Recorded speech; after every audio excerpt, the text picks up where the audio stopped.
What's up guys, Sammy here. Today I'm going to teach you how to use this control panel that I recently finished for MX Simulator servers. This control panel comes with any of the FlowTech servers, so like if you get a server from us, you get to use this. I was going to originally make the servers varying prices for varying levels of players, but I decided to just make it one flat $10 a month fee because all it really is for is to help us pay server costs. So that would allow us to pay for a much better server, and that's all we need. So why ask for more? Um, so basically, I'm just gonna show you how to use it. Sorry, my voice is much different than usual today. I'm like just getting off of losing my voice and being sick, so it hasn't really come back yet. But I still had to do this video because I'm not gonna have time to do it another day. So first off, I'm gonna go over like every part of it pretty quickly. I'm not gonna take that long. Um, it's pretty straightforward. So first off, when you get one from us, you're gonna get a URL to go to, and you're gonna get a login, and it'll prompt you for the login before you see this at all. So you're gonna log in. You might want to save that, depending if your browser allows it, just to make it easier on you. And then once you're in here, you see all this. And this is stuff that you can use to interact with the server. So like, for example, we'll start right into it. General commands is just general server commands you can do straight from the control panel. So this one would be to send a broadcast to the server. So for example, if I can say this is a test broadcast and click send broadcast, you see in here, I'm in the server. I'm in the same port, obviously, as the control panel is for.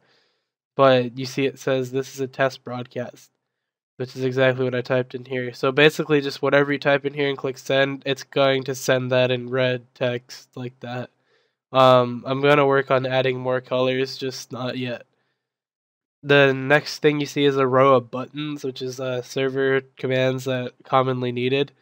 So like for example, download my lineup. In case you need the lineup file for anything, it'll download it directly. See, you see me in the lineup, but anyways, that's if you know what you're doing, probably, because otherwise you don't really need a lineup file. But anyways, it's there for you.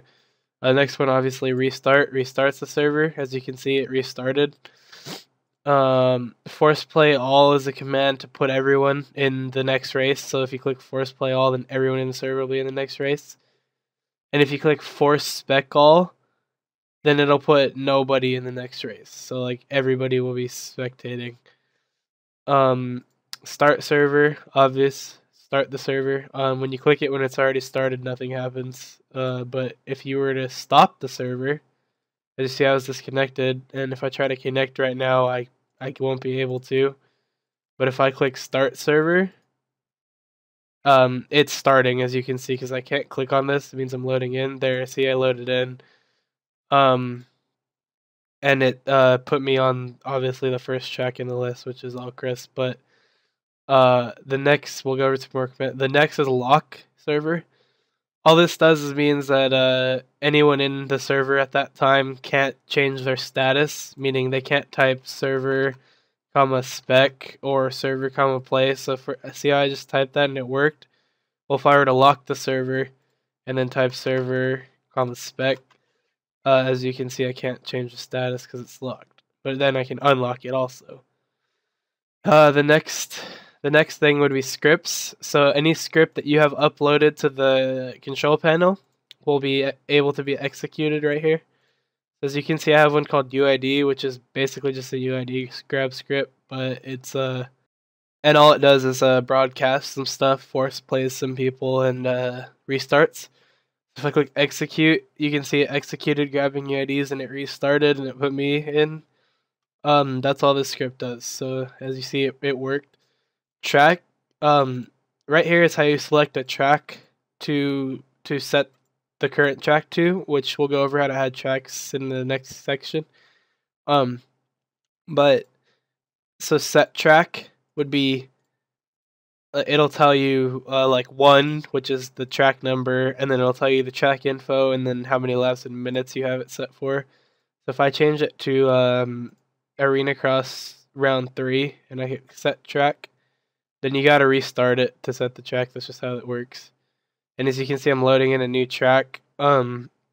it will be the one I selected as soon as it finishes loading in, which takes a while for me.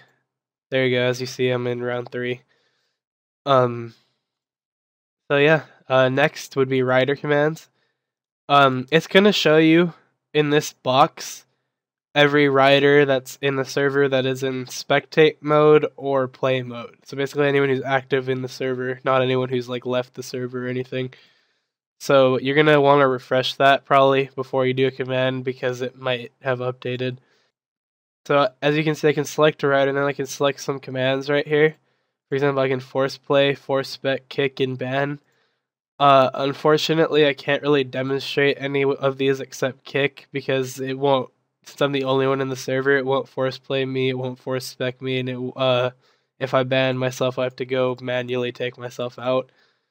And that's another thing. If you ban someone, it should probably be permanent because if you want to unban them, you're gonna have to go type it in manually in the server, and you might not know how to do that. So I'll demonstrate kick right here. As you can see, I'm in here and everything's fine. But if I send that command, it's going to black flag me and you see I was kicked. I'm going to go ahead and reconnect. So yeah, that's it for general commands. That was probably way longer than it should have been, but I always go way into depth. So the next section's elimination races. And it's just a nice little script I built in to put people in, or to host elimination races, like, you know, single elimination, like whoever's last or whatever gets kicked out of the race. That's what this is. So if you were to select a person, like since I'm the only one in here, we're gonna have to demonstrate it with me, and then click eliminate. It broadcasts my name and then of my team eliminated. And what that does is just force specs the person in the next race. So if you clicked restart, if I wasn't the only one in here, it would be force spec'd. So that's all there really is to elimination races. It's pretty simple. The next 2 sections can be complicated if you don't know what you're doing. So we're probably going to have to go over these in a little bit of depth. And don't worry if you're watching this, I made annotations and links in the description to like separate times for separate sections in case you don't really want to watch a certain section. So for planned Supercross races, this is a tool to help you host a race like with scripts and stuff. And it'll basically make all the scripts for you. You just need to give it a few things. I'll link in the description what a sign-up file is. I explained it in my race script generator program tutorial because it's the same type of file. And basically what it does is puts people in order of this file you make with UIDs, one UID on each line, and it puts people in order of that into scripts. So that's what you would use for this part. To initially split heats. If you're planning a race and you have a sign-up file, you use this part. If you're just gonna split like whoever is in the server at a given time into heats, just like, I don't know, for fun, then you're gonna use this part. And all it literally does, everyone's in the server, it splits them into even heats, and you can select how many people you want total. So like if I selected 10, then it would put 5 people in heat 1, 5 people in heat 2. So I'm just going to demonstrate this. If I said like test, whatever, and then just allowed 40, whatever. And bikes allowed, obviously there's all bikes, lights, full size, 125, and 2 strokes. I'm just going to put all bikes. And then click make scripts. You see up here, there's test heat 1 and test heat 2. So if we execute that in server, test heat 1, you see it puts me in heat 1, and it says the class name, which I said test, and then heat 1. And since there's only me in here, test heat 2 is going to be empty, as you see. And that'll also lock the server, so if you're doing other stuff, you're going to want to unlock it. But if you're doing a race, you will want it locked. From the initial splitting, like up here of unplanned, now you can use the plan part. So you'll run the 2 heats, and then you go to the server's results page, which is found like here, like servers, and then like say I was using, I don't know, this server, and say it was this race that I'm talking about, like this was heat 1, imagine. you just take from here all the way to there, copy it, go to your desktop and make a new text file. So make a new text document called, I don't know, let's just say like results part 1. So then you open that up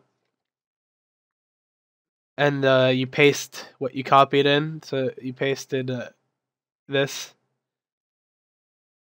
and then you save it and close that. So then you go to Heat 2 and you get that again, and then make like results part 2. So then once you're done with that, you come here and you're gonna have to type in the class name again. So like say it was test, and then you would put for Heat 1 results, you put results part 1, and then for Heat 2 results, you put results part 2, and then select how many people you want to be allowed from the heats into the main event. So like say, I don't know, just say put 9 or whatever, then it would allow 9 people from each heat into the main event script. And then you just click make scripts, and what that would do is make a main event script, and it would also make an LCQ script.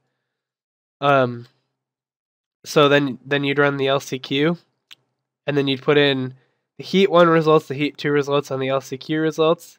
And then again, you're going to need to select how many people you want from the riders. And then you're going to need to select how many people you want from the heats, and then also how many people from the LCQ, and then make scripts. And if you have all 3 results in, then it'll just make a main. It won't make another LCQ. So that's all there is to commands, and that was pretty long, I understand, but I needed to explain it. The next parts are very simple, so they will go really fast. Settings. You can set general settings of the server, like for example, this server is used for Arena Cross qualifying, so that's why it says welcome to Arena Cross qualifying, which is what it says when you join, as you see right here. And you can set the max clients, which is how many people total can be in the server, and max players, which is how many people can be on the track in play mode at one time in the server. Interval is like the default track interval, which would be like how long it takes for the tracks to change over. Laps is the default amount of laps. And then you get to put 3 admin UIDs and 4 marshal UIDs. As you can see, these are just random numbers right now. Make sure you don't put like 2 admins with the same UID, or your server won't start up correctly. So if your server's not starting, probably check that first. That's probably the biggest problem right there. So that's all there is to that, and then you'd click Save Settings to apply whatever changes you make, and then for the changes to work, you're going to need to stop and start the server again. Same goes down here, adding checks. You just select an uploaded check info, select the lap, select the minutes, add the check, and it'll show up in this checklist down here, and that's the same checklist you saw over here pretty much. And if you wanted to reset it, you could reset it right here, and it'll just take all these checks away. And like I said, to make any of these changes work, you're going to need to stop and start the server, and nothing's going to change. Now to the last section, uploads. It's pretty simple. All you do is choose a file, let's say track info, and we're just going to call it just another straight rhythm track info, and then you can upload it. And if you go over here and look, you see just another straight rhythm was added. The track info I just uploaded, or you can do the same with the script. It's the same thing. And you can also delete the files from here. So if I want to delete what I just uploaded, I click delete, come over here and look, and you can see it's gone. And it works exactly the same way for scripts. You can, if you want to delete those heats that were automatically generated, you could do that, and they're not here anymore. So that's all there is to this control panel. Let me know if you want something more explained. I think I pretty much went into depth, except right here. I know this can be a little confusing, but if you just kind of follow what I did, it's not that hard. So thanks guys for using this, and if you have one, yeah, thank you. It's really helpful to help us pay server costs. Like I said, these are flat $10 a month. You can set up to, I'm gonna make it 250 players and 250 clients. for each server, just for $10, and you get access to this. It's just for server costs. Any money we get just goes for server costs, website costs. We don't use it for anything personal. So thanks for that. Thank you for supporting us, and I hope this tutorial helped you learn how to use this a little bit better. So I'll see you guys in the next tutorial video or whatever video. Thanks.